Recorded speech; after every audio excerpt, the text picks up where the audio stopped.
अस्सलाम वालेकुम फ्रेंड्स, आप देख रहे हैं हमारा यूट्यूब चैनल अलमका टेक एंड बिजनेस हब।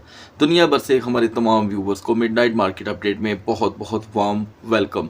तो दोस्तों, आज है फ्राइडे क्लोजिंग का दिन और इस क्लोजिंग में यहाँ पर 3 घंटे बाकी रह गए हैं और क्लोजिंग से पहले बहुत सी ऐसी चीज़ें हैं जो यहाँ पर डिस्कस करने वाली बाकी हैं और कुछ खबरें और कल का जो इनिशियल जॉबलेस क्लेम का डाटा था उसका मज़ीद इम्पैक्ट यहाँ पे क्या मार्केट में रहेगा, इस पे हम बात करेंगे क्योंकि मार्केटों ने यहाँ पर क्लोजिंग से पहले एक करवट बदली है जिसका यहाँ पर इम्पैक्ट हमें अभी भी देखने को मिल रहा है और ये ऐसा लगता है कि मज़ीद मार्केट की सूरत हाल को चेंज करेगा। तो आगाज़ कर लेते हैं पहले एक इम्पोर्टेंट न्यूज़ से।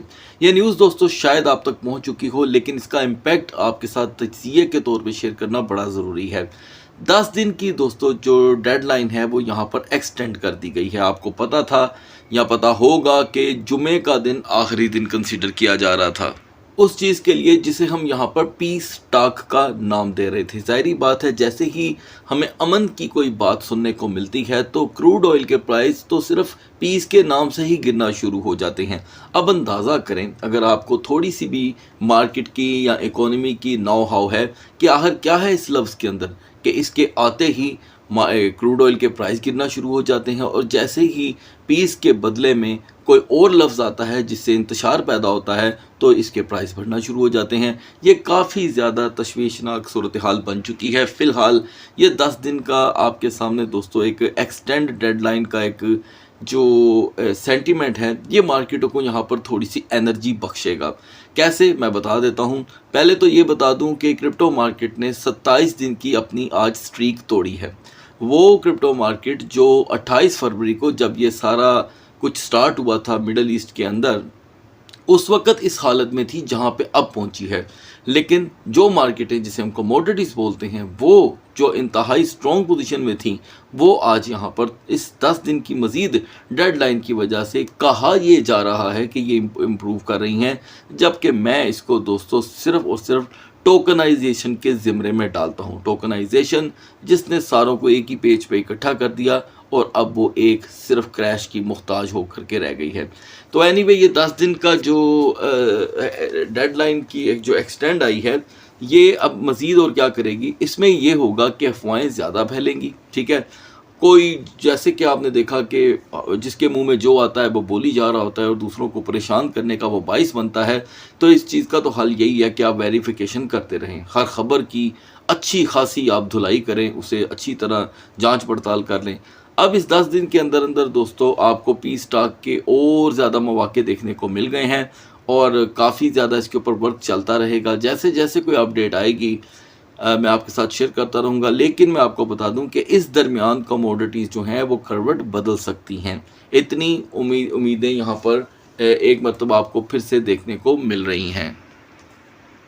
सो guys, now we are in the market और फाइनली यहाँ पे मार्केट पूरे 27 दिन पहले वाली कंडीशन पे आन खड़ी हुई है। और आप जानते हैं कि जैसे ही यहाँ पर अब सेंटिमेंट्स चेंज होते हैं तो मार्केटों के बिहेवियर भी चेंज हो जाते हैं। अब यहाँ पर पीस के नाम पर हम देख रहे हैं कि क्रिप्टो मार्केट में हमें क्रैश देखने को मिला। ठीक है, और यहाँ अगर हम 2.35 ट्रिलियन इसकी मार्केट को देखें तो कंपैरेटिवली ये 2.43 से गिर के यहाँ पर पहुँची है। डोमिनस में 0.40% का एक ही सेशन के अंदर दोस्तों यहाँ पे घाटा हुआ है।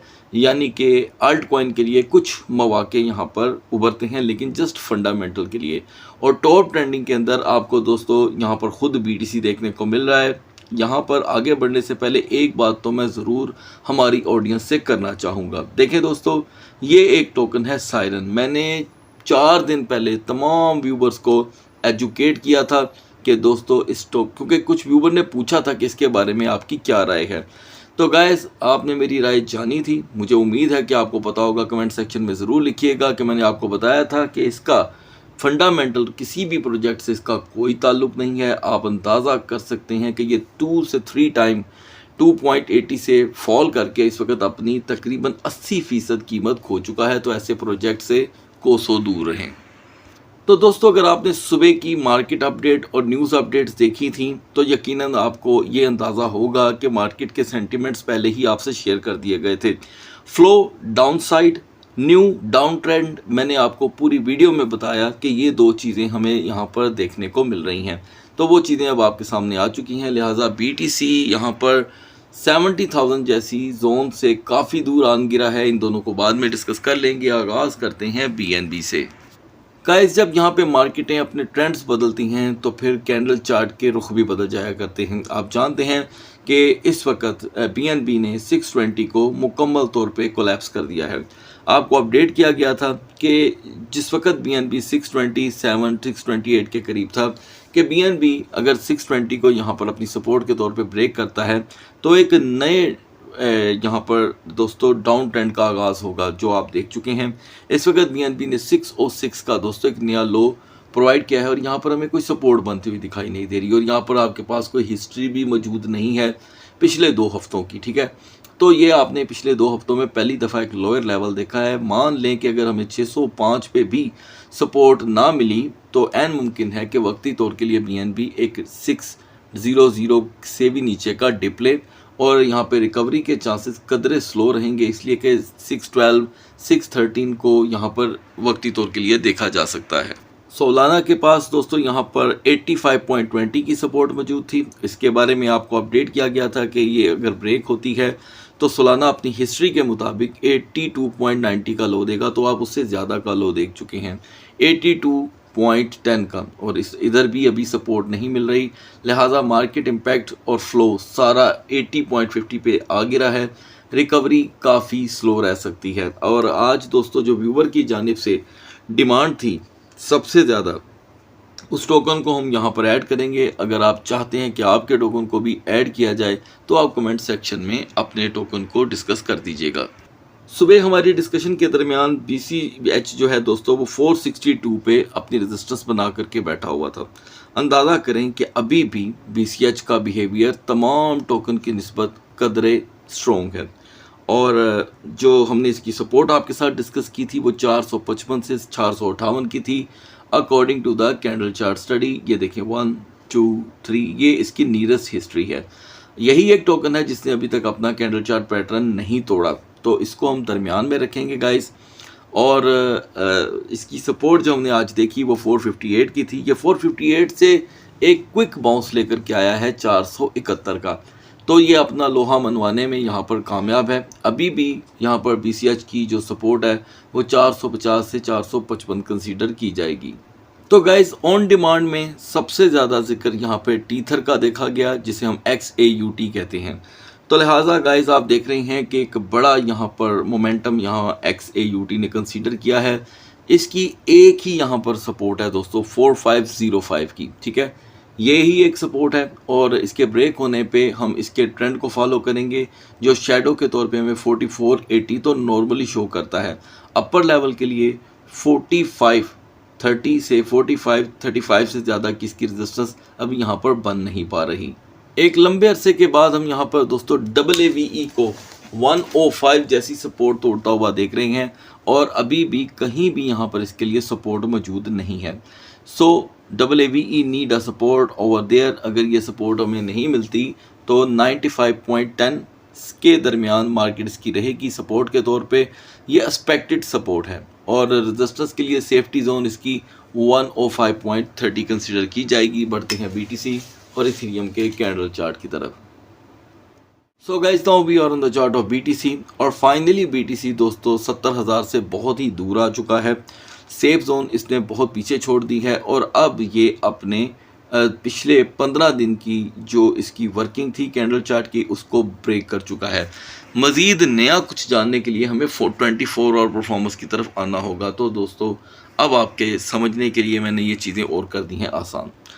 अब आपके सामने ये जो चार्ट ओपन हुआ है दोस्तों, ये 1 मंथ की परफॉर्मेंस को शो करता है और इससे एक चीज़ साफ जाहिर हो रही है। ये मैंने क्यों आपके लिए 1 मंथ का चार्ट ओपन किया है ताकि आप समझ सकें कि 65,000 को कितनी सबकत हासिल रही है।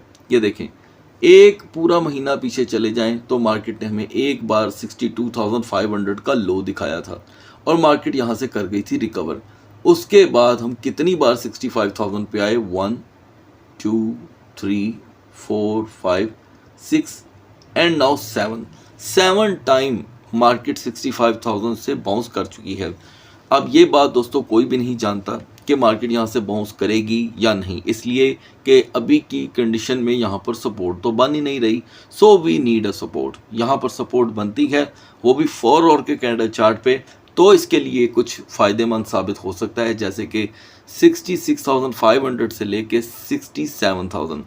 इससे पहले तो कोई पॉजिटिविटी यहाँ पर कैंडल चार्ट स्टडी हमें बता रही है हिस्ट्री के साथ कि वापस आना दुश्वार होगा, और जितना हम अब 65,000 की तरफ जाएंगे प्रेशर मार्केट का उतना ही इसकी तरफ लपकेगा।